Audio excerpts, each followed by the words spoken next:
Okay guys, so just a very brief drill that we're gonna go over. So we started off class, all right, this was prompted by a question of one of the videos on the matrix where John's demonstrating a lot of stuff. One of the things he's demonstrating is how he's able to penetrate and move people just by subtle shifts of his body weight, right? So we started off, we did just this very brief solo drill, right? Where we're shifting the weight, and all this time, don't just think about shifting leg to leg, but feel every point on the bottoms of the feet. Really feel how they're interacting with the ground, right? Because eventually you want to be able to do this, right? Even just on one foot, just like shifting weight between different points on the bottom of the foot, right? But we're coordinating that with this subtle change in the arms, right? So notice it's not this, right? Or this, no. And the arms are barely moving in relation to my body, right? I'm just getting this little subtle shift where the bones kind of extend as I do this descending parabolic arc as I shift weight, right? So not going down, not going straight, but this slight, I'm exaggerating for the camera, but this descending parabolic arc as I go, right? And what that enables us to do, here, be nice and strong. If Keith's nice and strong here, if I try to push him with my arms, strong, right? All I'm gonna do really is push myself back, right? If I try to move him with my whole body, but keeping my arms strong, it's a lot of work if I move him at all. But if I can keep this relaxed and do this descending parabolic arc just into his skeleton, right? It's a little different. Don't grab me. Just go, right? And notice, I'm not extending through him, I'm not overextending, I'm not leaning or falling, right? I'm just doing that as subtle as I can. I don't want to be here totally relaxed or loose, because then either my hands fall or they just collapse, right? That's not the point. I'm maintaining, like, I don't know, we were phrasing it just connection, right? This is connected, not cemented, just connected enough that this is here. If Keith feels my arm or anything like that, he doesn't feel a buttload of tension or anything like that. It's just staying kind of in position. Tim talked about it as how would you stand to push your car up a hill, right? Not much coming from these muscles. You just have your arms in this position. You do it all from the legs. A very important aspect of this is anywhere that I try to move Keith, if I use a lot of muscle here, or if I even have kind of a predetermined image of the effect I want, he's gonna feel that right away and be able to resist very well.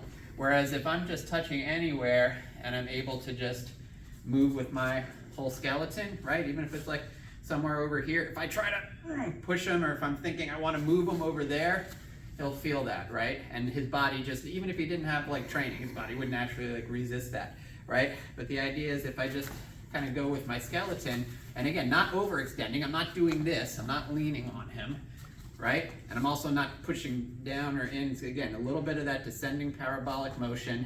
It just feels, well, what does it feel like from your point of view, Keith? Does it feel like you're being pushed hard, or is it something soft, different? it's real subtle at the beginning, in particular at the beginning. Yeah. You don't feel the Yeah, you don't make them feel the right? So the idea is we're just doing this drill for a few minutes, do it with all sorts of people, and correct each other. If he sees me overextending or leaning or using too much, he should give me that feedback. And then I should be able to do it from other angles, and he just keeps firm and strong. This really shouldn't change. And just the image I like, or from wherever I'm doing it from, I'm just taking my whole skeleton and just putting it kind of, in his, so that he has trouble staying there. But this is still very relaxed. And it needs to be very relaxed, so it'll actually work, and also so that you can do stuff afterwards, right? Because in reality, we're not just moving people for the hell of it, right? But this might be, getting a little off balance so that then I can go right to hitting or whatever. And that requires that I don't push and then release and then do that. No, I need to keep the relaxation in my whole body at all times, so I'm free to do whatever I need to do. And again, with the whole body. And then the next thing we'll do, I'll just mention it now, right? So if we can do that kind of, and again, you want to get this subtle enough so that even, be strong, Keith, whatever. Okay, so it's kind of easy to do it with this large descending parabola with the body. I want to be able to just, you know, from one foot accomplish the same thing, right? If I'm just here, even if Keith's being strong, right? Just still be able to penetrate there. Don't get as much length, obviously, because I don't have as much movement, but even if, you know, again, keeping this relaxed and just changing the weight on the feet. And the next thing we're gonna do, so if we could do it kind of in this forward and back type thing, we can also, for example, one thing John actually mentioned in the video we're talking about, he talked about changing his weight like at one point to the outer edge of his foot to get this full body motion. So if I'm here, if I try to move Keith like this, back and forth with my arms, not happening much, right? If I just shift my weight a little this way,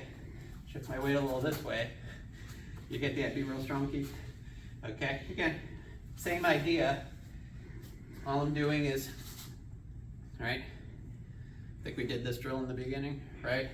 Just kind of shifting it side to side a little. Obviously, eventually all angles apply, all right?